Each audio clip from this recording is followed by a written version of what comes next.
Choosing the right candle fragrance isn't just about choosing something that smells good. It's all about understanding who your customer is, market trends, and your brand identity. A great scent can be the difference between a one-time buyer and somebody who keeps coming back over and over again. So, how do you pick a fragrance that sells well, fits in with your brand identity, and stands out in a crowded market? Well, we're going to discuss it in today's video. Hey, I'm Ishani. I'm the founder of a brand called Luna London, a beauty and wellness company specializing in luxury candles. I've spent 5 years, almost 5 years, running my business, and I've definitely been, through it in terms of choosing scents. So I'm really excited to share with you my tips and tricks of choosing the best scents for your candle line. If you're interested in learning about building an e-commerce business and basically trying to make sales online and following along with my journey as I want to be self-employed, go ahead and click that subscribe button. So let's get into it. When selecting fragrances for your business, it's really important to understand what your customers actually are looking for. There are 4 main fragrance categories that consistently sell well.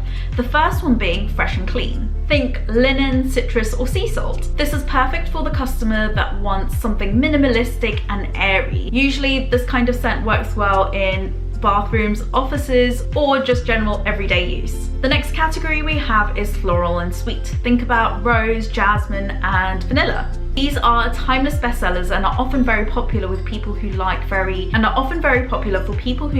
romantic, feminine, and comforting scents. The third category we have is woody and earthy. Think cedarwood, sandalwood, and patchouli to create a cozy and luxurious environment. These are perfect scents for people who like very sophisticated and high-end candles. Our final fourth category is spicy and gourmand. Think cinnamon, coffee, and coconut. This scent group sells particularly well in the colder months and is especially popular with people wanting to create cozy environments and definitely warm and inviting environments. Now that you know the 4 fragrance categories, go ahead and do some research and see, if any of the scents that I've mentioned or any of the ingredients that I've mentioned are appearing in very popular candles.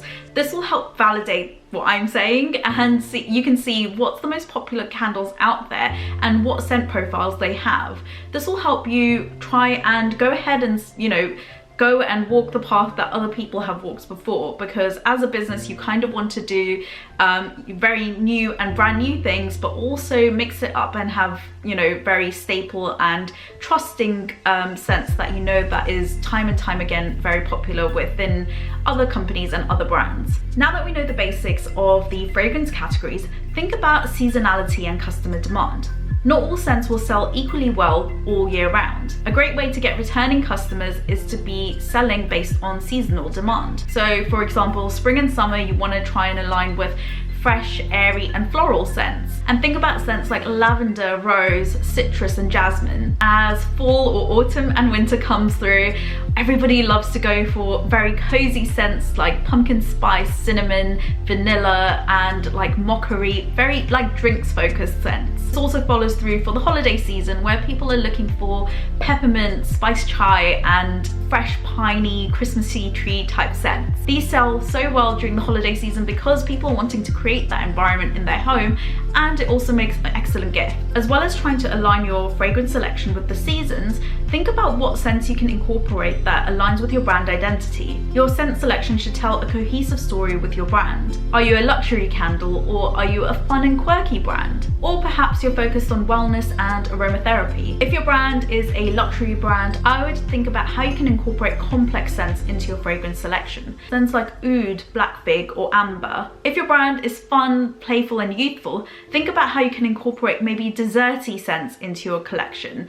And I would like something like birthday cake or cinnamon donuts. They always go down really well, and it's such a fun way to incorporate that fun element into your brand. And if you're in the wellness space, aromatherapy goes hand in hand with wellness. Maybe think about eucalyptus, lavender, or chamomile. Overall, customers buy from brands they emotionally connect with. Try to make sure that you're selecting scents that complement the lifestyle and the emotions you want your brand to evoke. Once you've selected your fragrances, it's now time to test the market and research. I know that with a business, it's really enticing to try and make everything perfect before launching, but actually there's so much to learn after you launch that it's better to launch straight away and learn straight away. So if you're unsure about scents, why don't you test it with your customers? Either give them free samples, or you could do little tea light samplers and they could let you know the feedback that they have on those scents and if they'd like to see it in a full-size option. Generally, when you are testing a new scent, I would go ahead and start small. Order smaller quantities and create a limited edition batch just to see how well it does. You can integrate surveys and polls on your website that helps you get feedback quickly and is not too onerous on your customers. You can also ask them to email you in. I definitely have a lot of customers that give me email feedback, which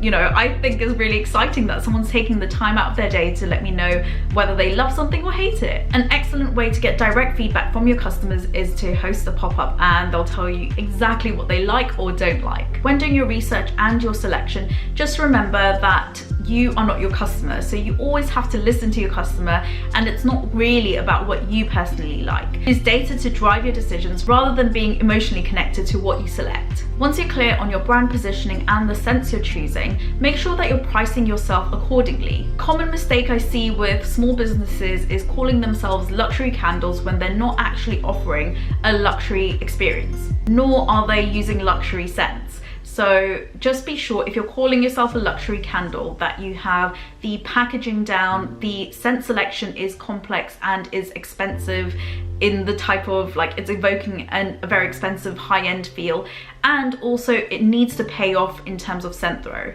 Calling yourself a luxury candle means people are going to have very high expectations, and if you fall short of that, it can really damage your brand. If you're going mid-range, you're most likely going to be choosing everyday popular scents like coconut, vanilla, or linen. If this is the case, then your pricing should reflect this and be more at the mid-price range. If you're going for a budget-friendly option, you may want to choose scents that are going to reflect that and also aren't going to cost you as much. So obviously you're not going to be choosing the most expensive fragrances to go into your budget-friendly candle.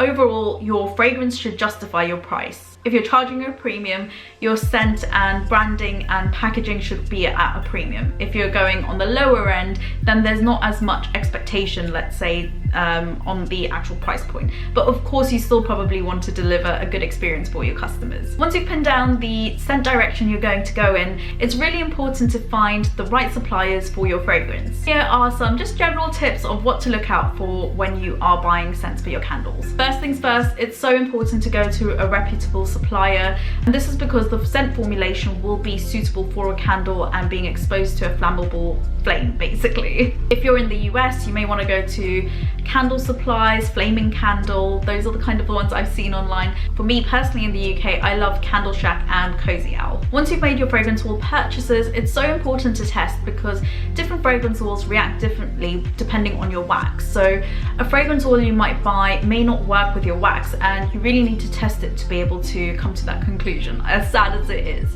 If you're looking to get that amazing hot throw that everybody wants, here are a couple of things I would consider when you're testing your candles. The first thing is making sure you have the proportionate wick size. So I would suggest buying several different wick sizes to, you know, be able to test those different options. I would also allow my candles to cure for about 24 to 48 hours, depending on the wax. And finally, I would also test in different room sizes so I can understand if it's going to be, you know, a box room that's going to fill up and that's it, or if it's going to be like a massive room and I'm able to fill up the whole room. Of course, that would be amazing. So just understanding and gauging, you know, how strong your candle is really important, because then you can sell that as well to your customers. My personal suggestion would be to buy small sample sizes instead of splurging for the bigger 500 or 1 litre size, just because you don't want to be stuck with something you may not like. So my final thoughts are, when you're choosing your scents, it's not just choosing something that sells well, it's also about trying to tie in your brand identity into the whole mix. To summarize, here are my 5 top tips to choosing the best scent for your candle business. Number 1 is know the fragrance family categories. We've discussed this, so I would definitely start thinking about that a lot more. Maybe you want to buy a scent from each of those categories and test it. Number 2 is consider seasonality and trends. Number 3 is to align your fragrances with your brand identity. Number 4 is to make sure you do extensive testing on your candles to make sure that they smell really good and give an excellent hot throw. And number 5 is to price yourself strategically and make sure that you are, you're not selling yourself short or you're not overselling yourself. Just a bonus tip that I realized that I didn't mention, and it's something that's really important. When you're buying your fragrances, try and also align yourself with what you think your customers may want. So for example, if you're trying to go for the clean kind of fragrances, then you want to make sure that you aren't having parabens or any nasties in there. So just make sure to read the SDS, which is the safety data sheet for your fragrances, to make sure that you're not having any specific ingredients that you don't want in your candles. So that's just a bonus tip coming in post filming. Now that we've discussed everything fragrance, I would love to know what's your favorite fragrance to burn at home for yourself. Like, that's really interesting, and I think if we all comment in the comment section below, we can start seeing and doing a bit of market research in between ourselves. If you found this video useful, don't forget to subscribe and hit the bell. I'll be sharing my business tips and tricks weekly. For now, see you later, bye!